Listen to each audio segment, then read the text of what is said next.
The conditions were pretty terrible. I once told someone that I learned to fight with a knife long before I learned how to ride a bicycle.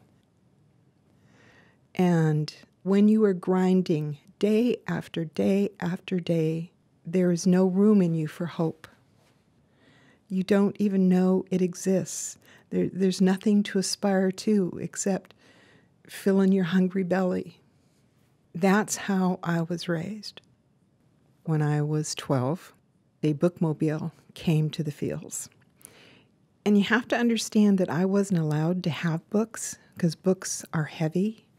And when you're moving a lot, you have to keep things just as minimal as possible. So when I first saw this big vehicle on the side of the road, and it was filled with books, I immediately stepped back.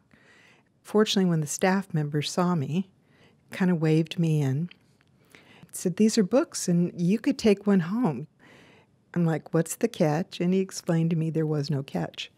Then he asked me what I was interested in. And the night before the bookmobile had come, in the camps, there was an elder who was telling us about the day that Mount Rainier blew up. So I told the bookmobile person that I was a little nervous about the mountain blowing up. And he said to me, "The more you know about something, the less you will fear it." And he gave me a book about volcanoes. And then I saw a book about dinosaurs. I said, "Oh, that looks neat." So he gave me a book about dinosaurs. And I took them home and I devoured them. I didn't just read them, I devoured them. And I came back in 2 weeks and had more questions. And he gave me more books, and that started it.